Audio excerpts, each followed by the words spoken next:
আসসালামু আলাইকুম everyone, welcome to Soma's kitchen. আশা করছি আপনারা সবাই অনেক ভালো আছেন। আজকে আপনাদের জন্য আমড়ার আচারের দারুণ একটি রেসিপি নিয়ে এসেছি। রেসিপিটা যেমন সহজ তেমনই কিন্তু মজাদার। এই আচার বানাতে কিন্তু একদমই কোনো ঝামেলা নেই, আর অল্প কিছু সময়ের মধ্যে আপনি আচারটা রেডি করে ফেলতে পারবেন। চলুন তাহলে আমড়ার আচারের এই দারুণ রেসিপিটি আমরা দেখে নিই। আমি আমড়ার আচার বানানোর জন্য এখানে 1 কেজি পরিমাণ আমড়া নিয়েছি, আর আমড়াগুলোকে আমি খোসা সহ ভালোভাবে ধুয়ে নিয়েছি। এবার আমড়াগুলোকে আমি খোসা ছাড়িয়ে নেব, আর খোসা ছাড়ানোর ক্ষেত্রে চেষ্টা করব যতটা পাতলা করে খোসাটা ছাড়ানো যায়। আমি খোসাটা ছাড়িয়ে নিয়েছি। দেখুন, আমি কিন্তু খোসাটাকে একদম পাতলা করে ছাড়িয়েছি। আপনারাও চেষ্টা করবেন যতটা পাতলা করা সম্ভব ততটুকু পাতলা করে ফেলার জন্য। এবার আমড়াগুলোকে আমি ধুয়ে নিব। আমড়ার গায়ে কিন্তু অনেক কষ থাকে, তাই আমড়াগুলোকে এভাবে করে আমি 2 থেকে 3 বার ধুয়ে নেব খুব ভালোভাবে। সবগুলো আমড়াই আমি খুব ভালোভাবে ধুয়ে নিয়েছি। এবার একটা ছুরির সাহায্যে আমি আমড়াগুলোকে অল্প অল্প করে কেটে নেব। চারপাশে ঘুরিয়ে আমি এভাবে কেটে নেব। যেহেতু আমি আস্ত আমড়াটাকে আচার বানাবো, তাই এভাবে করে একটু কেটে নিলে আমড়ার আচারের যে মশলাটা আছে সেটা অ্যাবজর্ব হতে সুবিধা হয়। এবার আমি আমড়ার মধ্যে দিয়ে দিচ্ছি 1 চা চামচ পরিমাণ লবণ, দিচ্ছি হলুদের গুঁড়া 1 চা চামচ পরিমাণ, আর মরিচের গুঁড়া দিচ্ছি 1 চা চামচ পরিমাণ। এবার হাত দিয়ে আমি আমড়াগুলোকে মশলার সাথে খুব ভালোভাবে মাখিয়ে নিচ্ছি। আমড়াগুলো মাখানো হয়ে গেছে। এবার আমি বাকি প্রসেসিংয়ে চলে যাচ্ছি।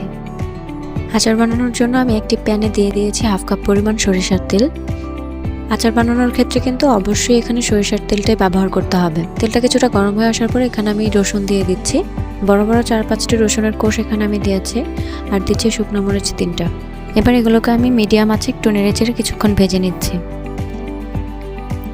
এবার এর মধ্যে দিয়ে দিচ্ছি মেখে রাখা আমড়াগুলো। সবগুলো আমরা আমি এর মধ্যে ঢেলে নিয়েছি। এবার আমড়াগুলোকে আমি কিছুক্ষণ নেড়ে তেলের সাথে খুব ভালোভাবে মিশিয়ে নেব। এই অবস্থায় চুলার জালটা মিডিয়াম আঁচে রাখতে হবে। 3 থেকে 4 মিনিট আমি এই আমড়াগুলোকে তেলের মধ্যে অনবরত নেড়ে নিব। এবার এর মধ্যে দিয়ে দিচ্ছি 1 চা চামচ পরিমাণ আদা বাটা, আর এরপর আবারও আমি খুব ভালোভাবে নেড়ে মিশিয়ে নিচ্ছি। 2-3 মিনিট পর আমি এখানে চিনিটা মিশিয়ে নিচ্ছি। আমি এখানে 1 কাপেরও কিছু পরিমাণ কম চিনি অ্যাড করেছি। আপনারা কিন্তু চাইলে আপনাদের প্রেফারেন্স অনুযায়ী চিনিটা বাড়িয়ে বা কমিয়ে নিতে পারবেন। এবার এখানে আমি দিয়ে দিচ্ছি তেঁতুলের কাদ। আমড়ার আচারের ক্ষেত্রে কিন্তু তেঁতুলের কাদটা খুবই ইম্পর্ট্যান্ট, যেহেতু আমরা খুব একটা টক হয় না, তাই আচারের পারফেক্ট একটা টেস্ট আনার জন্য তেঁতুলের এই কাদটা অবশ্যই দিতে হবে। কিছুটা তেঁতুল অল্প পরিমাণ পানিতে 8 থেকে 10 মিনিট ভিজিয়ে রাখার পর হাত দিয়ে খুব ভালোভাবে চটকে নিলে এমন সুন্দর কাদ তৈরি হয়ে যাবে। এবার এর মধ্যে আমি দিচ্ছি 5 ফোড়ন। এখানে আমি 2 চা চামচ 5 ফোড়ন অ্যাড করে নিচ্ছি। ফোড়নটাকে আমি তাওয়ায় টেলে এটাকে আধা ভাঙা করে নিয়েছি। এবার দিয়ে দিচ্ছি 1 চা চামচ পরিমাণ চিলি ফ্লেক্স, আর দিয়ে দিচ্ছি 1/2 চা চামচ পরিমাণ বিট লবণ। এবার এই সবগুলো উপকরণকে আমি খুব ভালোভাবে নেড়ে চেড়ে মিশিয়ে নিচ্ছি। দেখুন, চিনিটা থেকে কিন্তু অনেকটাই পানি ছেড়ে দিয়েছে। এবার এখানে আমি আমড়াটা সেদ্ধ হওয়ার জন্য আরও কিছুটা পানি অ্যাড করে নিয়েছি। এই অবস্থায় কিন্তু খুব বেশি পানি অ্যাড করার কোনো প্রয়োজন নেই, তাই আমি এখানে 1/2 কাপ পরিমাণ পানি ইউজ করেছি। এবার এগুলো একটু নেড়ে চেড়ে মিশিয়ে নিয়েছি। এবার আমি একটি ঢাকনা দিয়ে ঢেকে দিচ্ছি 15 থেকে 20 মিনিটের জন্য। চুলার আঁচটা কিন্তু এই অবস্থায় লোতেই থাকবে। 20 মিনিট পর আমি ঢাকনা উঠিয়ে নিয়েছি। এবার এর মধ্যে আমি দিয়ে দিচ্ছি আরও 1 চা চামচ পরিমাণ মরিচের গুঁড়া, ধনিয়া গুঁড়া দিচ্ছি 1 চা চামচ পরিমাণ, আর দিচ্ছি 1 চা চামচ পরিমাণ জিরার গুঁড়া। এবার এই মশলাগুলোকে আমি খুব ভালোভাবে নেড়ে চেড়ে মিশিয়ে নেব। মেশানো হয়ে গেলে চুলাটাকে লো আঁচে রেখে আমি আরও 20 মিনিট এটাকে এভাবে সেদ্ধ করে নিব। ফিরে এসেছি 20 মিনিট পর। দেখুন, আচারের কালারটা খুব সুন্দর চলে এসেছে। এবার এখানে আমি আরও 1 চা চামচ পরিমাণ 5 ফোড়ন অ্যাড করে নিচ্ছি। শেষ অবস্থায় 5 ফোড়ন অ্যাড করে নিলে কিন্তু ফ্লেভারটা খুবই স্ট্রং আসে, আর খেতেও খুব টেস্ট হয়। 5 ফোড়ন অ্যাড করার পর আমি আবারও একটু নেড়ে চেড়ে মিশিয়ে নিচ্ছি। এভাবে আমি লো আঁচে এটাকে কিছুক্ষণ রান্না করে নিব।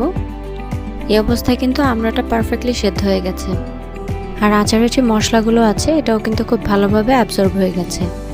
আমি চুলাটাকে লো আঁচে রেখে এভাবেই আরও 3 থেকে 4 মিনিট এটাকে রান্না করে নিব। আমার আচারটা কিন্তু অলমোস্ট হয়ে এসেছে। এই অবস্থায় আমি চুলা বন্ধ করে আচারটাকে উঠিয়ে নিব। আচারটাকে আমি ঠান্ডা করে একটা বাটিতে সার্ভ করে নিয়েছি। দেখুন, আমড়ার এই আচারটা দেখতে কতটা লোভনীয় লাগছে। সব মিলিয়ে আপনি 1 ঘন্টার মধ্যেই কিন্তু এই আচারটা বানিয়ে ফেলতে পারবেন। এত অল্প সময়ে দারুণ স্বাদের এই আচারটি বানানো যায়, এটা যদি আপনি না বানান তাহলে কিন্তু একদমই বুঝবেন না। আর বাজারের কেনা আমড়ার আচার কিন্তু এই আচারের টেস্টের কাছে একদম ফেল। তাই দেরি না করে আমড়ার এই সিজনে কিন্তু এই আচারটা বানিয়ে দেখতে পারেন। বাসায় ট্রাই করে থাকলে কিন্তু অবশ্যই কমেন্ট সেকশনে এটার ফিডব্যাক জানিয়ে যাবেন। আশা করছি আমার আজকের রেসিপিটি আপনাদের ভালো লেগেছে। দারুণ দারুণ এমন আরও অনেক রেসিপি পেতে আমার চ্যানেলটি সাবস্ক্রাইব করে পাশে থাকবেন। আর চ্যানেলে সব ধরনের আপডেট পেতে অবশ্যই পাশে থাকা বেল আইকনটি প্রেস করে দিবেন। দেখা হবে আবারও নতুন কোনো রেসিপি নিয়ে। আল্লাহ হাফেজ।